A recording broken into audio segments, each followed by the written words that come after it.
This is Joe Walsh. One thing I do when I'm not playing rock and roll is get on the air as an amateur radio operator. Also called ham radio, is a communication service provided by ordinary people just like you and me. We have a national emergency communication system in place 24/7, 365. Find out more about amateur radio at arrl.org/whatishamradio. See you on the air. Welcome back to the Outdated Entertainment Hour. I'm your host, Bob Fopp. On this edition, a look back at the classic rock band, Steely Dan. I'm not even going to discuss the name of that band that came from a novel. You know what a Steely Dan is? Perish the thought. In any event, this is the Outdated Entertainment Hour. You, eighth row balcony. You brought your own popcorn? Security. Security. Security.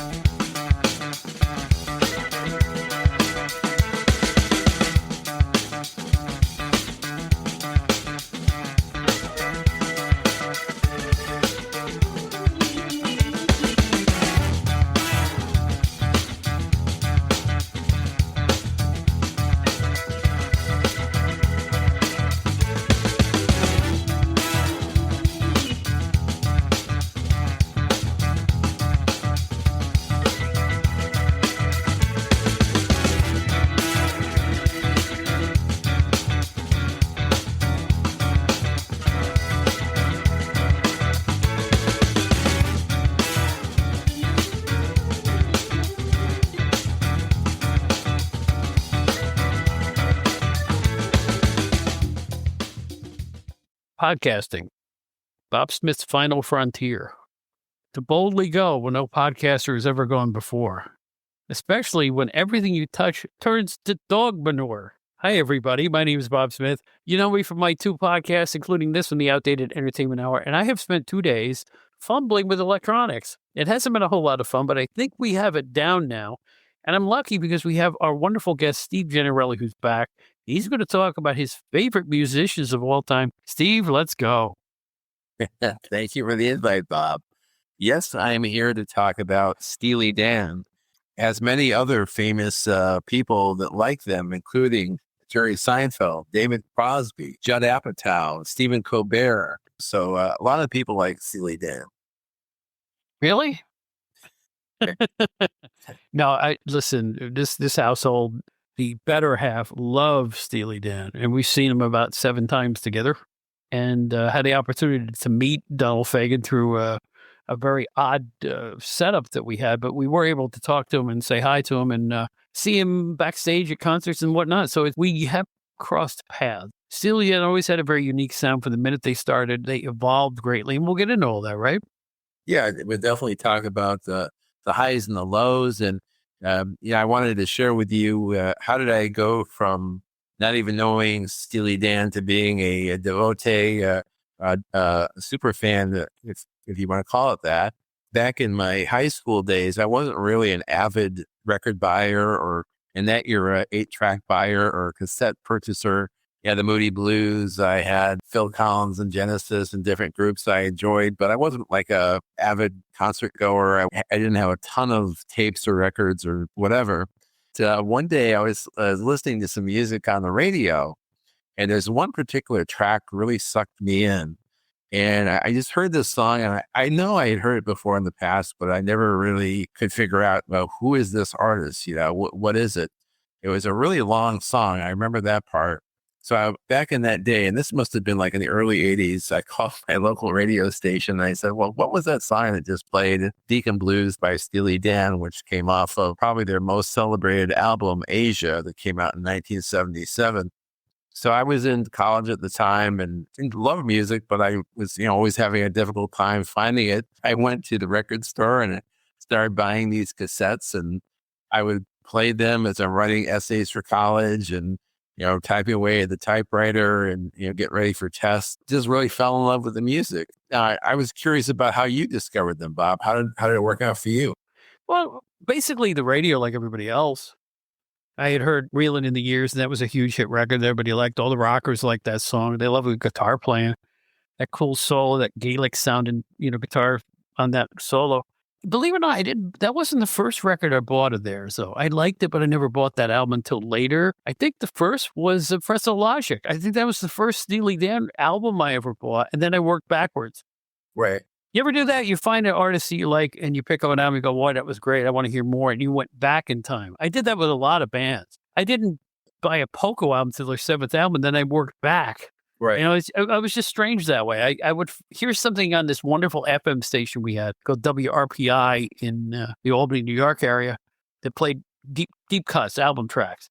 So basically, I was an album-oriented guy by that point. I didn't listen to a lot of AM. I listened to FM back when FM was different. All right, Kattens and Kittens. We got 4 songs in a row here. And the second one is going to be Black Sabbath doing the fourth cut on side 2 of the Masters of Reality album. And then we're going to have Judy Collins. It was a mishmash of all different kinds of stuff.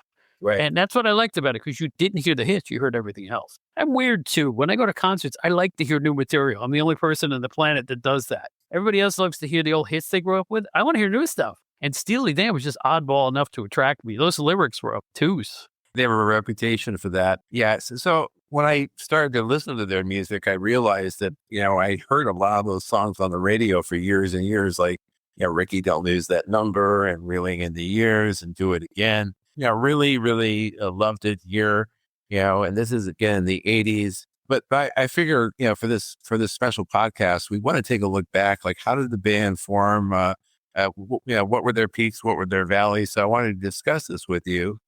And I'll go back to the very first album, which was in 1972. The first album was called Can't Buy a Thrill.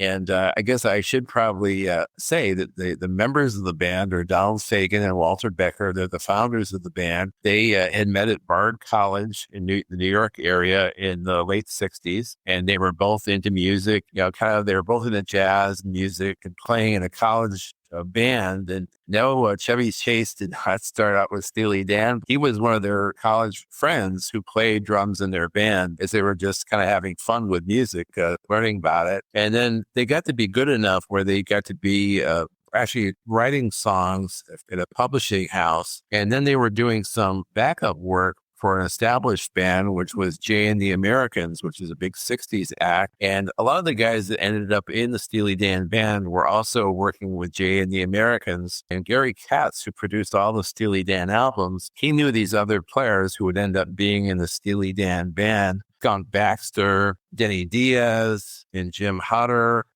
David Palmer, the singer. They formed the band, and in 1972 was their first album together called Can't Buy a Thrill. And it included a couple of their biggest hits, which were Do It Again, which peaked at number 6, and Reeling in the Years, which peaked at number 11 on the charts. There was a great song that it was actually their first release. It wasn't a song that Fagen sang, but it was a song called Dallas, which was sung by Jim Hodder. That song later got re-released by the group Poco. Yeah, it's a great song. And to think that they got covered, well, they were both on ABC Dunhill at the time, both bands. That's right. I think that might have had something to do, one open for the other, that type of thing. And the song Dallas is a song that, I only discovered it about 13 years ago, thanks to YouTube. The video, the song has been playing on YouTube all those years. It never ended up on a Steely Dan album, but apparently they had a special release in Japan, almost like a greatest hits album in Japan. And Dallas finally appeared on that particular album in the late 70s. Can't Buy a Thrill was a success. They actually started touring at that time, and they were an opening act for groups like Elton John. They opened up for Elton John at the Whiskey A Go-Go, and they would only do like 3 or 4 songs. They weren't doing these long set list of songs. The following year, they released their second album called Countdown to Ecstasy, and it wasn't really as nearly as successful as the first album was. A couple of the tracks from that included Showbiz Kids, which peaked at number 61, the beloved song My Old School, which peaked at number 63. So they really didn't have any big hits on that album. Howard Stern, he never liked Steely Dan, but he did like a song on this album called Bodhisattva. That was a song he really liked. You're kidding. So Howard only liked that song, but didn't care for the others.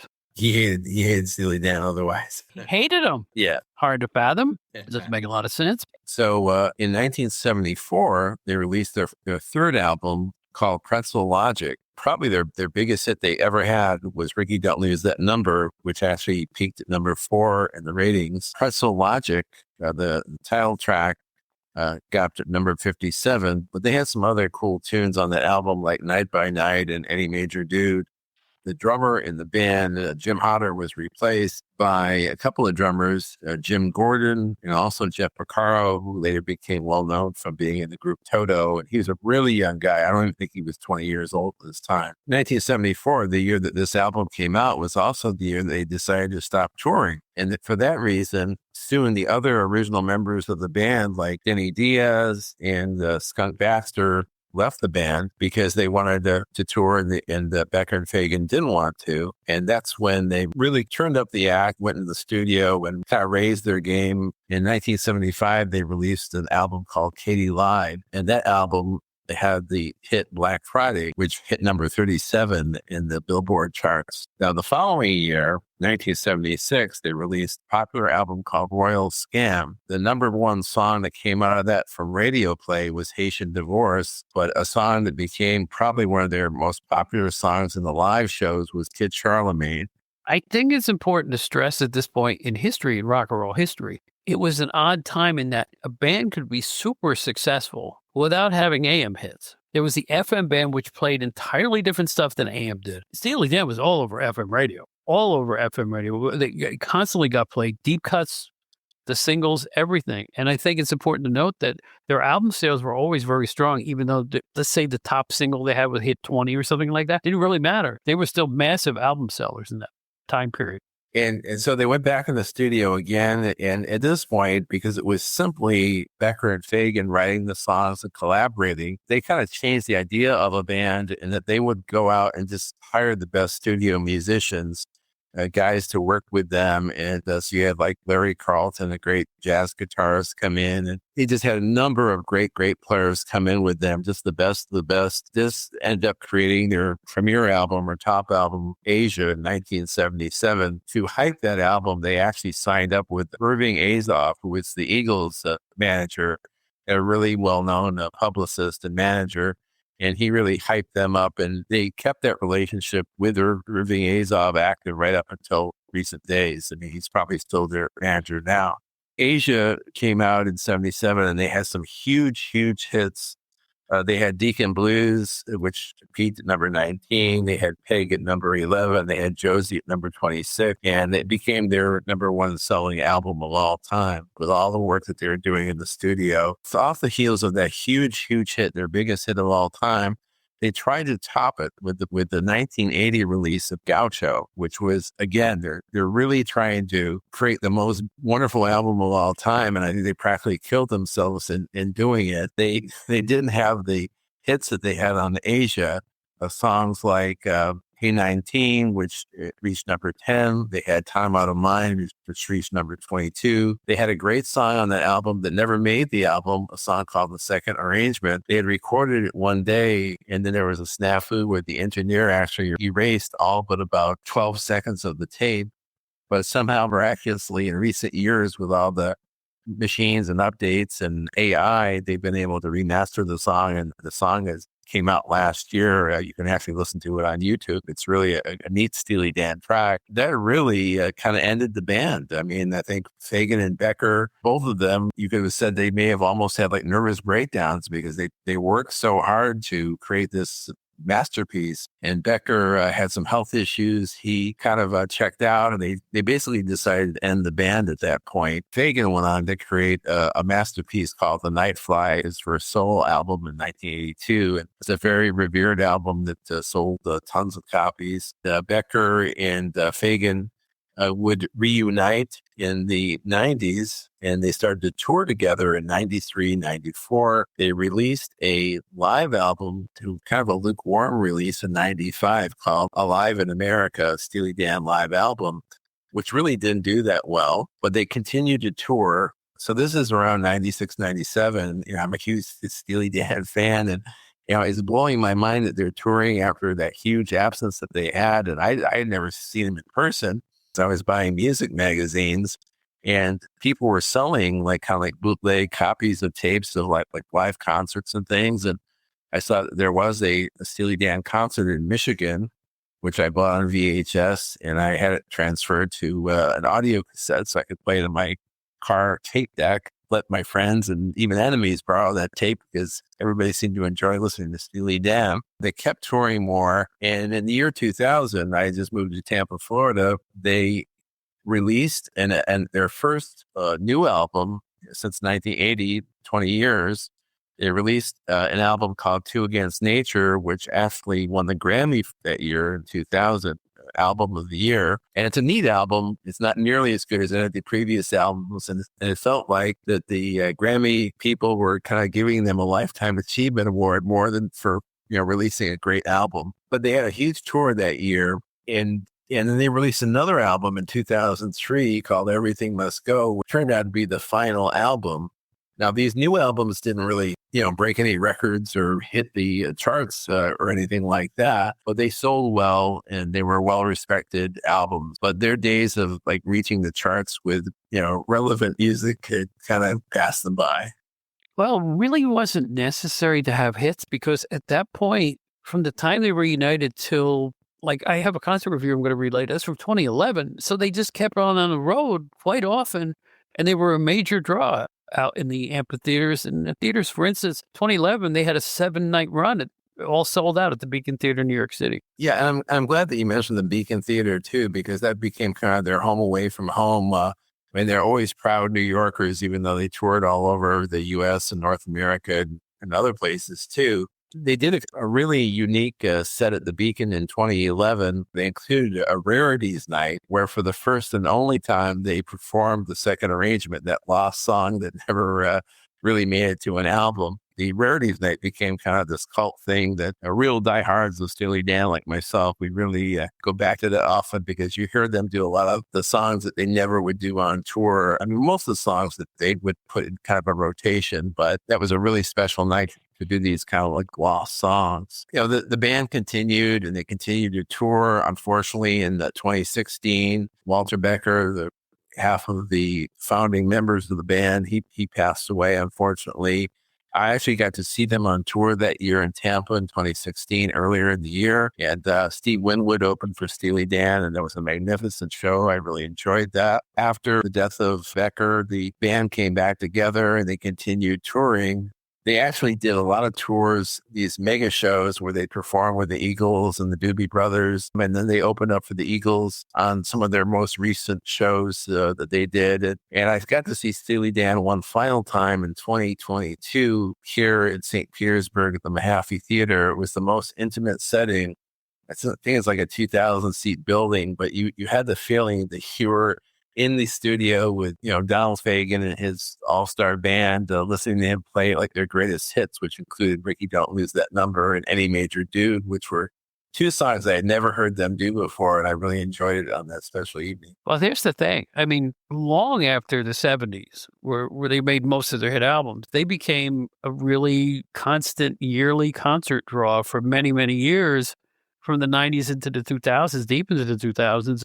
That may have been the height of their actual success, if you come to think of it, because, they were dragged along album sales, probably along with all that stuff too. So in a way, it was like a renaissance for the band at that point. They weren't around to tour when they were together, but then later when they formed a kind of a Fagen and Becker and company, that's when they started to draw and get these nice crowds wherever they went. So they kind of made up late for what they didn't do in the beginning. You're absolutely right. And in that beginning period, in those early days, in the early 70s, when they were touring, apparently Fagen wasn't really a big fan of performing live. Even there was some speculation that he just maybe even had stage fright, just didn't care for it. But he definitely got over that. I know you saw him about 7 times in concert. I saw him roughly the same amount. And he was definitely a great showman as time would go on. And he really was warm with the audience. The shows that I saw, I mean, I've seen a lot of great concerts. I've seen the Red Hot Chili Peppers. I've seen Paul McCartney.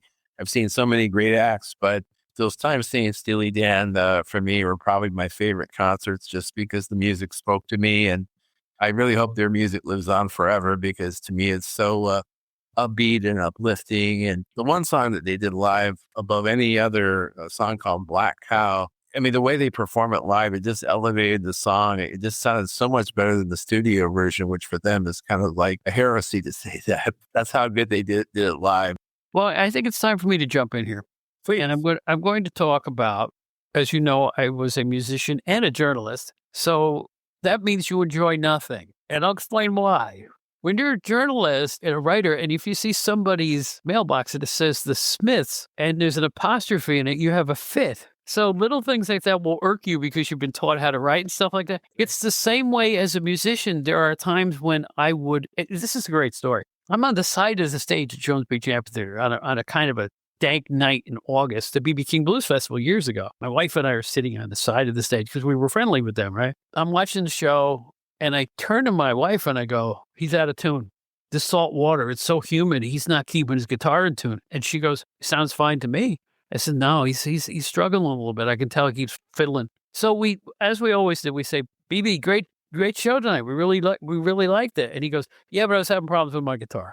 Now, I'm no genius, but I could hear the guitar, one of the strings was slightly out of tune a lot, and he had to keep fiddling with it throughout the night. He bowled his way through it, and I don't think anybody noticed it, but I did. So that's the problem with being a musician. You'll hear things like that other people don't tend to hear. So I'm always editing, and I'm always hearing bad notes. I can listen to a 60-piece orchestra and hear the bad note in there. It's a curse and a blessing at the same time. But anyway, in 2011, at the Beacon, you were talking about the runs they would have. They were, what do they call those things when they have a series of concerts? There's a name for that. A residency. Residency. Thank you very much. A residency at the Beacon. And they did that yearly for a long time. And this is way back in 2011. I was writing for a magazine. And I'm going to read to you, fine folks, what I hope is a fair review of their concert. Fair. I didn't mean the performance was fair. I think this is a measured, and there's a little humor in this, so I hope you like it. Here's the title. Steely Dan, Peg, Pretzel Logic, and Pocket Protectors. Beacon Theater, New York City. Anybody got an extra?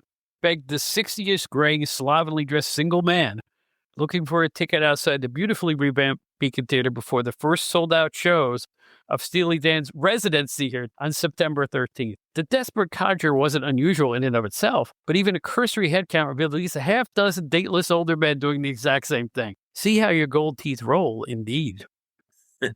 Steely Dan is among a handful of serious rock acts, think Rush and guitarists like Eric Johnson, that attract a somewhat nerdish coterie of fans that actually take notes while watching concerts. These uber dorks, who consider jazzy chord changes much more intellectual than your meager AC/DC 3-chord ditties, take their musical improvisations very seriously. Hence, the panic search for tickets to not just one, but all 7 of these shows, each of was set to feature a different album or segment from Steely Dan's recording career. That being noted, Grandpa Poindexter in the front row certainly seemed to be a perfect reflection of Walter Becker and Donald Fagen, the true mad scientists of rock. For a moment around 1975, Dan was considered the greatest American rock band of its time, merging its whack songwriting sensibility with incredible musicianship and a complete disregard for pop convention. And oddly enough, it worked with a large segment of music fans. However, their recorded canon after 1977's Asia saw the act turn to a more jazzy style, and this concert shows that even in their advanced ages, Becker and Fagen remained true to their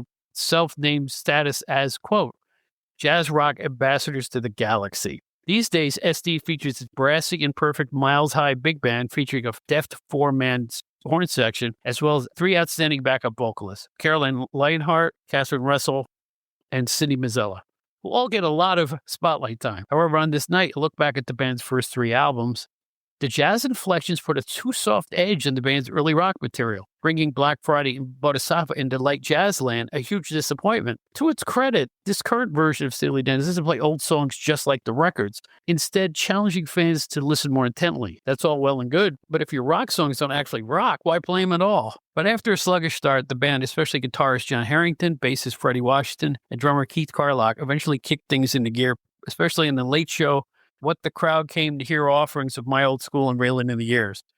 The one-of-a-kind Fagen, throughout the performance, was primed, upbeat, and soulful, an icon who seemingly recoils at the very notion that he actually is one. He's also a songwriter who miraculously somehow made some of the most twisted and sordid lyrics, not to mention utterly obtuse and incomprehensible, in rock history palatable on both the AM and FM dials, and he did it without a whiff of complaint by anybody. This show offered a perfect format for this lovable oddball who shut up looking as he just rolled out of bed. We can imagine it was he who booked the dry, ignored jazz trio that opened the show. Like the old-timers scuffling for tickets beyond the front door, some things don't need to be explained.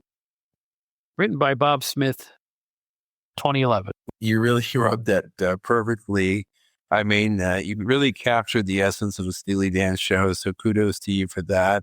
And something we had talked about, I think yesterday when we were talking about this concept of this show, we were talking about kind of the comparison of the Eagles and Steely Dan. One thing that was interesting, I only got to see the Eagles once in concert, but I like the Eagles too. It seemed like the Eagles, when they went and did all their songs, which were tons and tons of hits, maybe 2 or 3 times more what Steely Dan ever had, they just tried to replicate the albums. They just tried to give you point for point what you would hear on the album, whereas Steely Dan kind of took pleasure in, okay, we're going to do this great song that you remember from the past, and we're going to put a little new spin on it, kind of perk it up a little bit and put some estrogen into it and see how you like it. What do you think about that, Bob? Am I correct in that? Yeah, I absolutely agree with that. And the Eagles, I saw them at Giant Stadium once. Okay.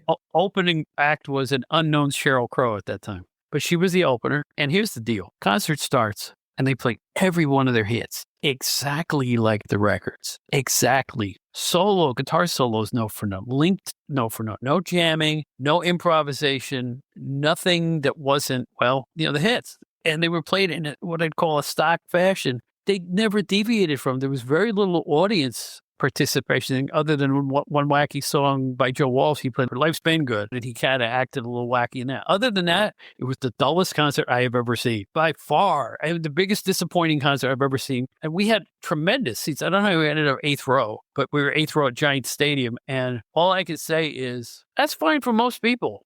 With me, I stretch out a song, a couple of them maybe, or just play something that's a little bit more improvisational to show how you can play. And, they had that great lineup then of Timothy B. Schmidt and Frey and Henley and Don Felder, all the legendary guys.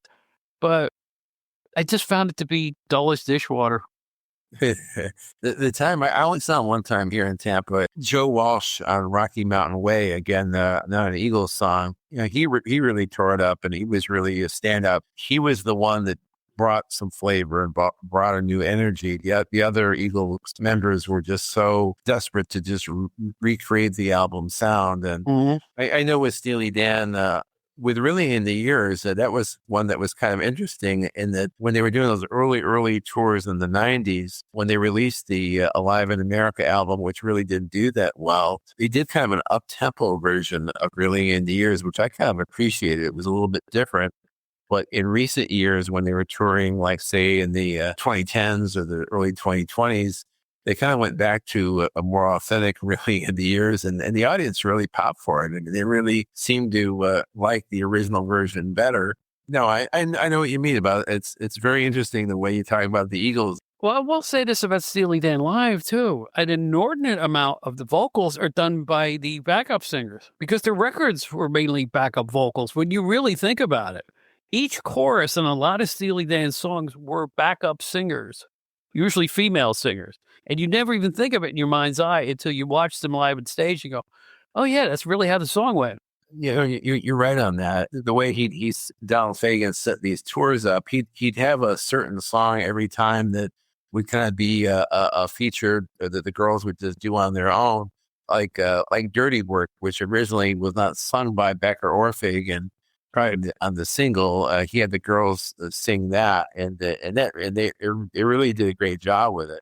One thing I didn't talk about with Steely Dan was in 2022, the year that I saw them the final time, they did release one final album, it's another live album called Northeast Corridor. Unless you're a diehards fan, you probably don't even know this album exists, but it's really worth seeking out. It's really a nice kind of almost a farewell concert thing to listen to. It has many of the greatest hits on there and their live performances. We talked about this off the air too. If you really like Steely Dan, you have to pick up or hear the late David Crosby's last solo album, which had the single Rodriguez for the Night on it, which sounds just like Steely Dan. It was a collaboration between Donald Fagen and David Crosby. He had said when he was going through all his ordeals in his life with drug addiction and even going to prison for a while, he said that Steely Dan was the only thing that kept him alive because he couldn't believe the perfection or the high level of quality that they reached with Asia.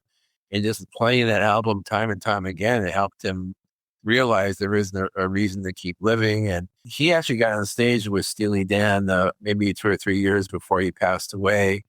And I think he did the Wooden Ships with a Steely Dan band at a Steely Dan show. That's on YouTube. You can look that up and enjoy that. And I know we're going to be doing another podcast about another great group, but David Crosby, Crosby, Stills and Nash, and Buffalo Springfield would be a great podcast in itself. I will say this about David Crosby too. And when he died, it shocked me. And here's why. I knew his health wasn't the greatest, but I'll tell you this much. I picked up all of his albums till the end. He sounded the same. He was one of those deal with the devil artists. He sounded the same. His voice was every bit as mellow and sweet. His songwriting prowess never waned. His backup musicians were fantastic. I don't know what to say other than get out there. If you have any of your musical heroes, go on Amazon or just type their names in your browser. Find the new music by the old artists. I think you'll be pleased.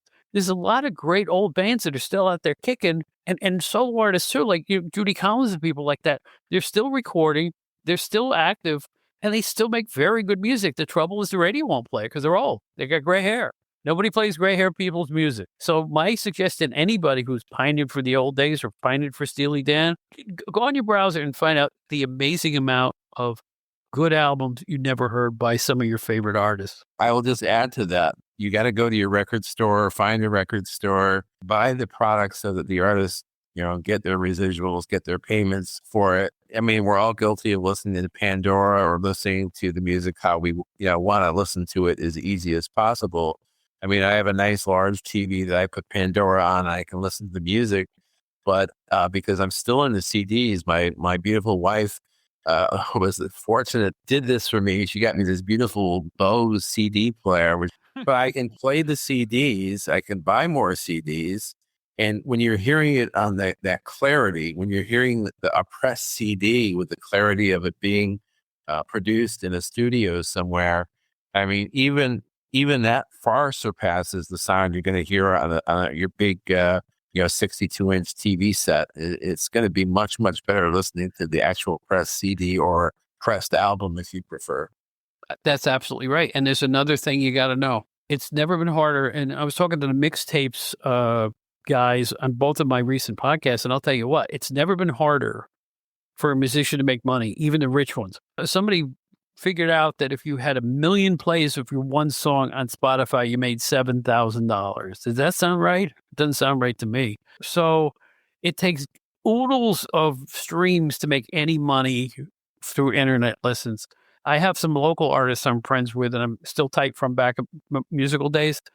I go on Bandcamp and things like that, and I buy the CDs because it's like they're going to make a living otherwise. It's never been harder. The musicians, when I was touring, and I go back to the 70s in some spots, make the same dollar amount in clubs now that they did 10, 15, 20 years ago. It's crazy. So I'm not calling them heroes because they're just following their muse. But you know what? Everybody who works deserves to get paid. And I like paying musicians because I used to be one. No, I couldn't agree more. I mean, I have my things in life that I enjoy, my baseball, my wrestling, my this and that.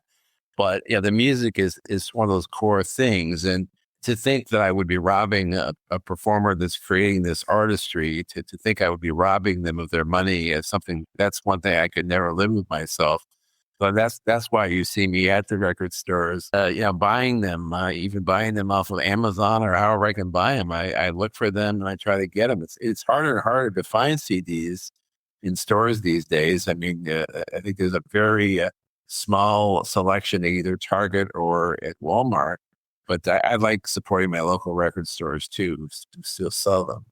Yeah, I miss the record store days. The independent stores, Tower Records here in the New York City area, which was just magical. You never knew Steve, you never knew who you're going to bump into in the Tower Records. I bumped into Bill Maher. I bumped into TV weathermen. I dripped into actresses. Everybody, it was a great equalizer, Tower Records. Everybody would go there to get their favorite tunes. And I miss the record store days like I can't even tell you. I miss opening up the gatefold albums and reading about all the musicians and what have you. And because in your past, you were a record store manager at one point, I wanted to ask you, what are some of your feelings about groups like Steely Dan, the Eagles? Like you were basically telling me earlier that they're kind of like perennials where their music just sold and sold and sold. But can you elaborate on that? Oh, yeah. By the time I was in the record store, when did I leave that to become... I got my first journalism job around 81. All right, 81, 82. Before that, I worked several years for the Record World chain out of Roslyn, New York and upstate New York. And they had about 40 stores all over the East Coast. I can't say that, their newer stuff sold a whole lot, but I know that the catalog was big with us. Eagles' greatest hits, Steely Dan's greatest hits, certain things would make the wall. We had these big walls. You'd walk down the sides, and the wall was about 5 feet high and about 7 albums deep. Those were the featured records. And usually all of their greatest hits, all I know is we kept restocking Steely Dan all the time. I mean, there's constant turnover. They never faded. Eagles never faded. There were a few bands from the 70s and 80s that never faded, even into the early 80s in the record store we work with. Classic rock always sold. It always sold like crazy. And I can't say that they were our best sellers for the time, because I was working when Michael Jackson Thriller came out, Journey, Escape, Lionel Richie, All Night Long, and all that stuff. Those are the big hits. Rock used to meld with pop back then, and those were still ruling the roost as far as sales went. And in the front of the store, we'd have these big displays of you'd see 150 copies of all these hit albums, and they would be the ones that are on sale. All the catalog stuff, the older stuff was all full price, right? That's where they made their profits. So the record store was a lot of fun, and nothing ever busted my ass harder than working in a record store. It was a lot of, retailing, I was working 50-hour weeks most of the time as a manager. Sure. So, and driving 67 miles each way to get to work. Holy cow. Yeah, that's when I got out. That's when they switched my store to 2 counties away. I decided to look for something else, and I got my first newspaper job after that. But no, it was hard work. But we got to listen to all of our favorite tunes on the PA all day, so that wasn't too bad. No, that's really nice. And back when I was recapping all the Steely Dan albums earlier in the show, I kind of wanted to single out a couple of those oddball hits that really were never even on any of their albums. I did mention Dallas, which was never really released on any of the albums, but there were also a couple of other neat tunes. Here at the Western World was a unique track that they did that turned on. They filmed that or taped that during the making of Asia, and that was released on their first greatest hits album in the late 70s. And of course, the song FM was released for the feature film FM, which was kind of a flop movie in 1980, but the Steely Dan track did quite well. It was a hit for them, and it's probably the most memorable thing about that movie. That single got a lot of airplay, that FM. That was a hit. FM and AM. I heard it all over the place when it came out. Probably, one of those times where they would release a single that wasn't on an album at first. It was probably on the album soundtrack to the film, but not on a Steely Dan record. So You're right. It was, and they made it onto like a greatest hits or what have you. Steely Dan has kind of been maybe misidentified as being a part of what they call yacht rock. I mean, I guess a lot of people have different definitions of what yacht rock is. It might be more like, Kenny Loggins or Rupert Holmes or Toto, or some people have said Steely Dan is a part of that. And there's a really neat special that's on HBO Max called Yacht Rock, and they talk about a lot of the great singer-songwriters from the 70s and early in the 80s as well. And Michael McDonald is on there, and a whole bunch of people. And they talk about Steely Dan and how influential they were. And they even have some younger artists talking about how Steely Dan was so impactful to them and so inspirational to them. So if you have any interest in Steely Dan or yacht rock, I would say watch that show, and you'll have a more, even greater appreciation of Steely Dan. There you go. My favorite musician in the world is not a famous guy, but he's famous amongst those in the know. He's a guitarist named Dominic Triano from Canada. He's a member of the Canadian Music Hall of Fame. for his body of work across his career. He replaced Joe Walsh in the James Gang and Randy Bachman eventually in the Guess Who. He kept replacing the famous guitarist. And he was an amazing player who could play funk and jazz and rock, country, anything you needed him to play, he could play. He just in a style that sounded like nobody else. And Gary Katz, who was Steely Dan's manager, as well as Donald Fagen, are quoted often, and these quotes are not hard to find about Dominic Triano. Gary Katz called Dominic twice to try to get him to join Steely Dan. Twice. And Dominic turned him down both times. Isn't that something? Fagen was quoted as, yeah, we kept asking Dominic to join, but he was always too busy. Donald Fagen was a big Dominic Triano fan. In fact, Dominic came in and did some tracks for one of his solo albums, but I don't know if they used his guitar parts in the end because you know how they were. But they were always friends. And I think at that point, when they met, Steely Dan was opening for the James Gang, if you could believe that. You know how things go up and down. Aerosmith opened for some bands that were not nearly as big as they turned out to be. So in any event, I just always found it interesting. If Dominic Triano had joined Fagen and Becker, would it have worked? I don't think so. And the reason is Dominic was one of those guys who was his own guy. He was his own arranger. I think they would have butted heads on arrangements or stuff like that. But if you listen to him play, like my wife listens to both. My wife's a big Dominic fan and he goes, God, he would have been perfect in that band. Yeah. So he's just one of those guys that they knew it too, but it just never worked out because when they asked him the first time, he was in the James Gang. When they asked him the second time, he had just joined the Guess Who. You can't just walk away from one. That's how in demand his guitar player was at the time. He turned down Alice Cooper too, and he turned out the Edgar Winter Group. This Dominic Triano. I intend to do a show on him somewhere with somebody. I think he's a fascinating musical figure that doesn't get enough play in this day and age. Yeah, and he died very young, at a very young age, too. 2005, yeah. Prostate cancer just bit him. And I've gotten to know his brother and Mark Doble, who wrote a wonderful biography about Dominic Triano. If you can find it, it's called The Man and His Music. The guy who, and there's a little clip on YouTube that says, the guitarist who turned down Steely Dan twice. That's the name of the YouTube clip. Check that out. It's on YouTube. You can't, it's a little piece of Steely Dan history there. Well, one thing that you and I have in common, we learned this a long time ago, is we both love SCTV. Even they kind of had a 7 degrees of Kevin Bacon separation with Steely Dan in that they had a great parody of having Rick Moranis play Michael McDonald running in and out of the studio doing his audition or singing backup songs and then driving off to another session somewhere else. That's hilarious. But that was another SCTV creation that was so dead on and so believable and realistic. We did not mention it. McDonald worked a lot with Steely Dan and doing backup vocals at times, didn't he? He did, yeah. In fact, one of the shows I got to see, this was in 2006. He was their opening act, and he did a nice long set list, and then he joined them on stage. He did Showbiz Kids. He sang backup on Peg and backup on Kid Charlemagne, and he's a phenomenal talent. And I did get to see. I don't know if you saw this, Bob, but I saw Fagen briefly had a tour called the Dukes of September, where he, Boz Scaggs, and Michael McDonald toured the country. And they would do not only covers of their hits, like the Steely Dan hits and Boz hits and McDonald hits, but they would do like just rhythm and blues songs from the past and do covers of them, and that was a great show as well. You jogged my mind. I was at one of those shows. Yeah, it was a lot of fun, right? Yeah, it was great. It was great. It was like an old school rhythm and blues review. Yeah, it was a lot of fun. I forgot that. You jogged my memory. I think that was at the Beacon Theater as well.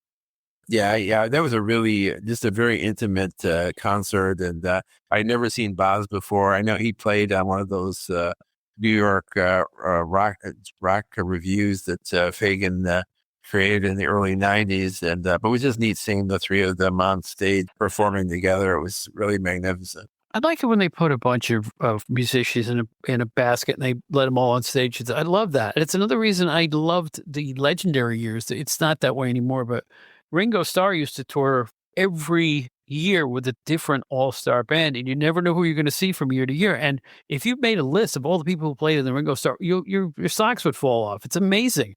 some of the biggest stars in rock, they would all get together and play with Ringo. And those concerts were just great. They're still good. I mean, I would go if he came locally, but boy, oh boy, the people you saw, Todd Rundgren and Dave Edmonds and Joe Walsh was usually around, Niels Lofgren, and just go down the list over and over. Randy Bachman did it one year. Dr. John did it a few times. Just go down the list. It's incredible. I mean, as of last year, Ringo was still doing those tours. I'm assuming he's going to do it again this year. But those are extremely popular and always, sell out. And you're right. I know in recent years, he's kept the lineup pretty solid. And the last time he toured, he had Colin Hay from Men at Work. He had Steve Lukather from Toto, and he had Edgar Winter. I kind of said, how good could this be? And I saw a concert on YouTube, a full concert. It was awesome. It was great. So you never know. Don't judge an artist by his age. Unless he's Chuck Berry and Bo Diddley, the worst concert I've ever seen. No, at Westbury Music Fair here in New York, years and years ago, we just, it was a Sunday night, we had nothing to do. We noticed that Chuck Berry and Bo Diddley were playing. I've never seen anything so unprofessional in all my life. It was amazing. Bo Diddley's band was so under-rehearsed that the bass player was yelling chords, B, C, playing shuffles and stuff like that. And Chuck, of course, at advanced age would forget what song he's playing. He did at least 3 times in the show. And in the middle of the show, he invited children on stage to dance. Does it sound good? No, it doesn't. No, not everybody is supreme their whole careers. But I got to see legends anyway, so, Chuck more than Bo, I would say. But I did get to see him with my own eyes, which is great. I just want to thank you, Bob, for having me on to discuss the band that has done more for me than any other band, Steely Dan. It's great to see the Outdated Entertainment Hour back on a regular basis and thriving. And I'm glad that we can share this hour together talking about our favorite group. Yeah, I mean, we're going to have some more special people on. I'm going to try to get some musicians on in the next few months. And I'm talking name musicians because I've made a few connections over the course of the last year or so. As you know, we had Joe Ocello, who's in the current touring version of the Guess Who. We had him on a few months ago. And I want to try to get some more musicians on to talk because nobody knows the story behind these bands and the band members themselves, I would say. And it's always fascinating. And, we have more authors we're going to be dealing with. Adam Baratow is coming back again. We have probably Brian R. Solomon will be back too. All of our regulars, plus some new faces that I hope you all enjoy. And I hope you enjoyed hearing me and Steve today. Steve, always a pleasure. We had a few stop-starts, but we got it together for this one. Thank you, Bob. It was a lot of fun, and I can't think of a better person to talk about Steely Dan with than you. I don't know how I deserve that, but I don't know. It's like when Becker died, I got sad because I thought that would be the end of the touring group. Thankfully, it wasn't. But I thought that maybe would be the end of it. So I'm hoping we haven't heard the last from Mr. Fagen either. I understand his wife died, last year or something like that? Libby Titus, I believe her name was. And I just hope we haven't heard the last from him because rock's lovable oddball. That's right. That's the way I put it. And I'll stick by that. Nobody wrote more obtuse lyrics and stranger lyrics that got on a pocket transistor radio than Donald Fagen. I mean, it's like, it's a miracle man. Some beautiful music on top of it. Steely Dan, everybody, and Steve Gennarelli. Thanks again, Steve. Thank you, Bob. Have a great night.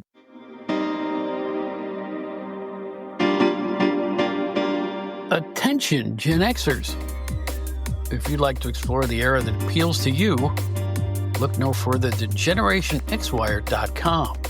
The generation who grew up with the elite in entertainment, music, movies, TV, books, pro wrestling, and more finally has a one-stop destination for all their Gen X needs. From Aerosmith to Batman to the Killer Bees to the Twilight Zone, there's something for everybody at GenerationXWire.com. You won't find a more eclectic mix of pop culture content than at the leading website that specializes in the greatest generation, GenerationXWire.com. Check it out today.